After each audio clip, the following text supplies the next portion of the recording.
नमस्कार, मैं हिमांशी अरोड़ा, स्वागत है आप सभी का न्यूज इंडिया में।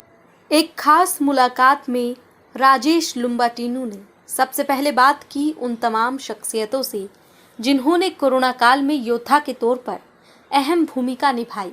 देखिए। आज न्यूज़ इंडिया में आपका अपना चैनल और आज कुछ साथी और हमारी बहनें जो समाज सेवा से लोगों को जागरूक करती हैं, रक्तदान कराते हैं, पौधारोपण, हर समाज सेवा में जो अग्रणी रहते हैं, आज हम आपको कराते हैं। उनसे परिचय हमारे साथ है प्रोफेसर पुष्पा जी।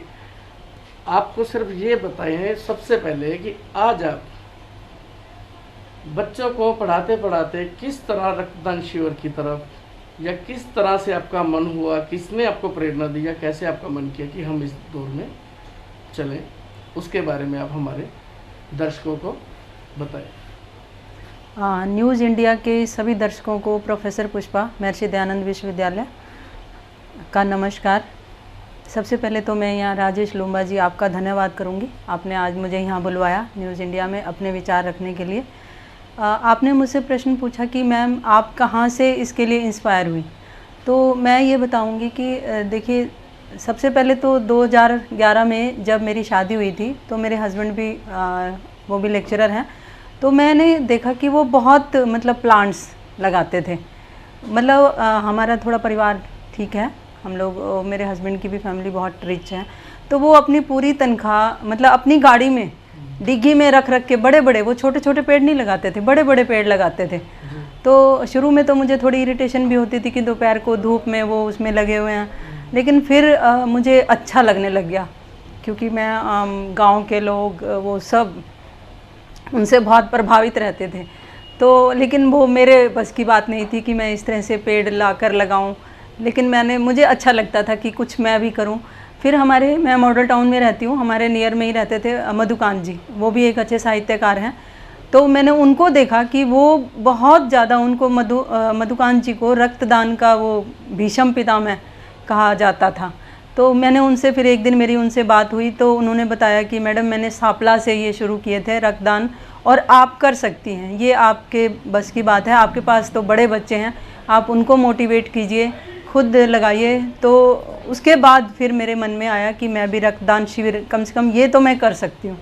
तो उस सबसे पहला रक्तदान शिविर मैंने जो है जिला विकास भवन में लगाया था। मैं मुझे पता नहीं था कि किस तरह क्या करना है, तो नवनीत हुडा एक लड़का और मधुकांत जी, उस समय उन्होंने मेरी बहुत मदद की थी। आज हमारे प्रोफेसर पुष्पा मैडम जी ने बताया कि एक अच्छी फैमिली जो वास्तव में गाड़ियों की डिक्की में रख के पौधारोपण करते हुए वहाँ से इन्होंने अपने आप को जज्बे को पैदा किया, और फिर साथ देने वाले भीष्म पितामह मधुकांत जी, और एक नई पीढ़ी का हमारा नवनीत हुड्डा साथी, जिसके फादर साहब ने बस अड्डे के ऊपर शायद ही कोई ऐसा हो जो बस में बैठ के डोनर जाता हो और उन्होंने उसका ब्लड समाज के लिए ना लिया हो, उस साथी से। और फिर जेपी गौड़ जो आजकल इस लहर में, कोरोना में भी, हर जगह पर भी पूरी मदद करने वाले साथियों से आपका जैसे संभावनाएं जागी, आपकी जागरूकता मिली जी। तो वास्तव में इनका, तीनों साथियों का और आपके परिवार का और आपका भी बहुत बहुत धन्यवाद कि आप समाज के लिए प्रेरित हो गए। हम आगे भी कामना करते हैं कि आप इसी तरह और भी ज़्यादा बढ़ चढ़ के, हम सब, ये डॉक्टर गोपाल जी हमारे साथ बैठे हैं, हम और आप वाले मिश्रा जी हैं, ये सब साथी आपको हर जगह मिलेंगे जो आपको पूरा सहयोग करेंगे और आप आगे बढ़ते हुए इस कदम को और ज़्यादा ऊपर, एक पेड़ के वृक्ष की टहनी बनना। धन्यवाद डॉक्टर गोपाल जी। अब हम दूसरी लहर के टेल की तरफ हैं, लगभग समापन की तरफ है, और भगवान ने और किसी ना किसी तरह से ये अच्छा ही मैसेज है कि आज हमने दूसरी लहर की बहुत तकलीफ के बाद अंत की तरफ जा रहे हैं, लेकिन साथ के साथ समस्या कुछ और भी आ रही, जो तीसरी लहर के बारे में बताया जा रहा है, या ब्लैक फंगस है जो परेशानियों का कारण बड़ी। क्या हम समाज सेवियों ने आगे इसके लिए भी कुछ, जैसे सरकार अपने रास्ते बना रही है तीसरी के लिए, क्या हम समाज सेवियों का भी कोई दायित्व बनता है कि हम भी इसके बारे में कुछ चर्चा या कुछ सोचा हो?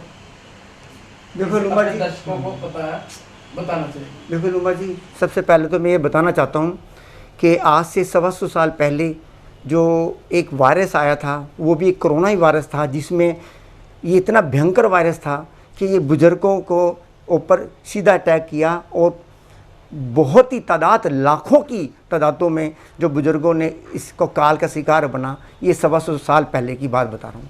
अब जो ये जो सेकंड जो हमारे कोरोना वायरस, जिसे राष्ट्रीय आपदा लॉकडाउन के द्वारा हमें घोषित किया गया था 22 अप्रैल से, और उसका जो सेकंड हमने 2.5-3 महीने पहले रूप देखा, वो सेकंड यानी कि काल था कोरोना वायरस का। इसमें समाज सेवियों ने मिलके, सरकार ने मिलके जो काम किया वो तारीफ़ काबिल हैं। और मेरा कहने का तात्पर्य ये है कि कोई बातें ऐसी हो जाती हैं, हमें तंगी भी हो जाती हैं, मगर हमें घबराना नहीं चाहिए। जैसे कि ये जो 2.5 महीने का काल गया है, इसमें हमने देखा कि मरीजों को भी, डॉक्टर्स को भी, स्टाफ को भी और समाज को भी यानी कि हाहाकार मच गई थी।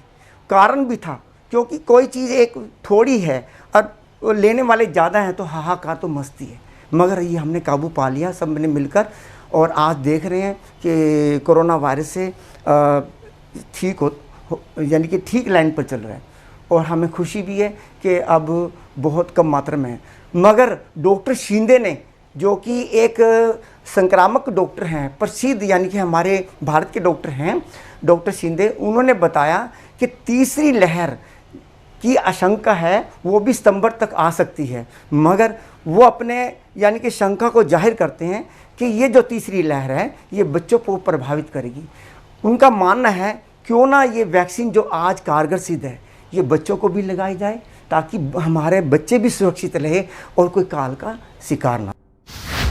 ये था हमारे साथी समाज सेवी जेपी गोल। आइए आज बुलाते हैं, इनसे परिचय करते हैं। कैसे आपकी ये भावना जो बनी थी जिंदगी में, सोचा था कि कभी ये भी करेंगे, या कैसे आप मोटिवेट हुए, किसके साथ चले? तो ये हमारे लिए और सभी समाज सेवियों के लिए बड़े गर्व की बात है। और इससे न केवल चैनल की प्रतिभा या चैनल का जो दृष्टिकोण है उससे अच्छा मैसेज जाएगा, बल्कि समाज सेवा में जो हमारे साथी सक्रियता से सेवा दे रहे हैं ये उनके भी मनोबल को कहीं ना कहीं बढ़ाएगा। और मुझे आज गर्व महसूस हो रहा है कि इस प्रकार अगर सभी चैनल अगर सामाजिक सरोकारों को ही दिखाएं, ना कि नेगेटिव खबरों को, तो इससे समाज में भी अच्छा असर पड़ेगा। क्योंकि पिछले दिनों हमने काफ़ी कुछ देखा मीडिया में कि नेगेटिव खबर इतनी डेथ हो गई, अब वहाँ ये नहीं है, अब वहाँ ये नहीं है, हाहाकार मची हुई थी। तो उन खबरों से कि नकारात्मकता का माहौल हुआ, और जिससे कोरोना से कुछ लोगों की शायद कम मृत्यु हुई, लेकिन जो खौफ का माहौल था और जो घबराहट थी लोगों के अंदर, उससे बहुत लोगों की जानें गई। तो कहीं ना कहीं ये भी जो तीसरा स्तंभ है, इसको भी हमें अगर सोचना पड़ेगा कि इनकी वजह से भी ऐसी चीज़ें घटित हुई जिससे कि समाज में गलत असर हुआ। ऐसे मेरे रियल एग्जाम्पल मेरे सामने है। मेरा भाई एक हमारे परिवार में ही है, उनको कोरोना हो गया था, सुनारिया चौक पे रहते हैं, किराने की शॉप है। तो जैसे ही हमारी भाभी जी लगते हैं, उनको पता चला कि भाई उनको कोरोना हो गया है, हालांकि उनको कोरोना नहीं था लेकिन हमारे जो भाई थे उनको कोरोना था। तो जैसे ही उनको ये पता चला, उनको धक्का पहुंचा। उस धक्के के 24 घंटे के दौरान ही वो 2-4 हॉस्पिटल्स में रहे, कहीं बेड नहीं मिल पाया। अपने लेवल पे प्रयास किए उन्होंने, लेकिन लास्ट में जाकर वो ज़िंदगी जंग हार गई। तो जिस प्रकार का ये एटमॉस्फेयर हुआ, कहीं ना कहीं उसमें हम भी दोषी हैं कि हम उनको मोटिवेट नहीं कर पाए, कि जिससे कि समाज में एक समरसता का माहौल बनता, एक अच्छा वातावरण बनता। इसी डर को देखते हुए पीजीआई में जिस प्रकार से ऑक्सीजन की मारामारी हुई, वेंटिलेटर की हुई, हमारे साथी दिन रात रोहतक की संस्थाएं दिन रात एक करके आगे आकर लोगों को बेड दिलवा रहे हैं, ऑक्सीजन दिलवा रहे हैं। फिर भी ये रेमी जो इंजेक्शन था उसके लिए काफ़ी मारामारी हुई। कई चीज़ों से हाहाकार मचा, जिसमें रेमडेसिविर भी इंजेक्शन भी था, या और भी कई चीज़ें थी, ऑक्सीजन भी थी। तो आपकी बात से बात ही निकल के आती है कि क्यों ना हम चैनल के माध्यम से एक मैसेज दें कि जिस तरह ये समाज सेवी लोग लोगों को बचाने के लिए निकलते हैं, उन लोगों को भी प्रेरणा लेनी चाहिए जिन्होंने अपने घरों में सिलेंडर ना चाहते हो ना जरूरत पे भी रख लिए भर भर के, या रेमडेसिविर इंजेक्शन को 20 से लेकर 60,000 रुपए तक ब्लैकमेल किया। नहीं, कई साथियों ने जागरूकता भी दिखाई। जिस प्रकार रेट्स वेरी हो रहे थे तो कई सोशल ग्रुप में साथियों ने प्रयास किए कि भाई जिस प्रकार से एंटीबॉडी का एक टेस्ट था हमारा, वो 270 रुपये का उसका कोस्ट था। तो जैसे ही लैब में पता चला कि वो 1200 रुपये का हो गया, तो उसमें शायद आपने भी संज्ञान लिया और सरकार से भी इस विषय पे बात हुई और वो मीडिया में भी छपी, और जिससे रेट, एक निर्धारित रेट जो है वो फिक्स किए गए, जिससे काफ़ी राहत रही। कुछ संस्थाओं ने भी इनिशिएटिव लिया, अपने लेवल पे चीज़ें खरीदी, जो ज़्यादा ज़रूरतमंद की चीज़ें थी उससे रेट कंट्रोल हुए। तो इसी प्रकार से प्रयास किए जाने चाहिए जिससे कि समाज में समरसता आए और हम सब इस समाज का ही हिस्सा हैं जी।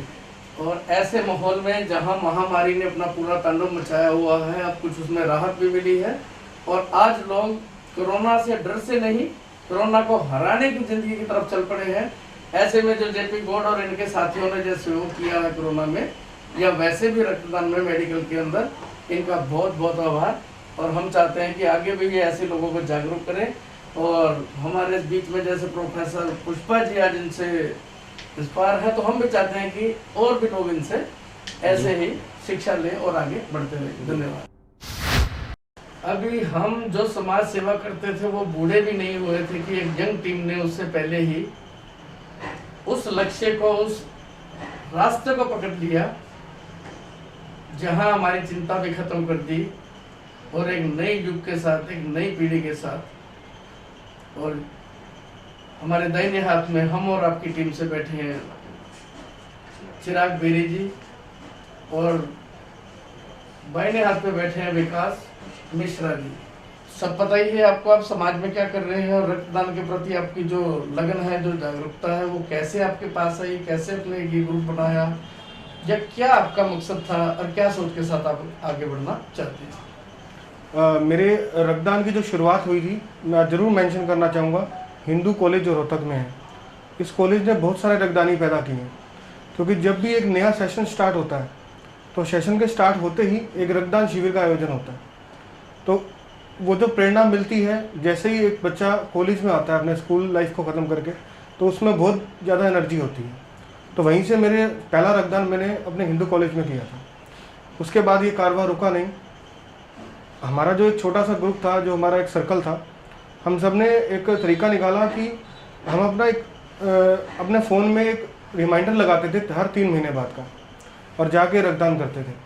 तो ये कारवां शुरू हुआ, 10-12 बार हम रक्तदान कर चुके थे। लेकिन फिर जब हमारे पास लोगों को पता लगा कि हम लगातार रक्तदान करते हैं, तो फिर हमारे पास डिमांड आनी शुरू हुई थैलेसीमिया के बच्चों की, या किसी को और ऐसा पर्सन जिसे हर 3-4 महीने में ब्लड चाहिए। तब हमें महसूस हुआ कि हमारे खुद के रक्तदान करने से ये पूर्ति नहीं हो सकती।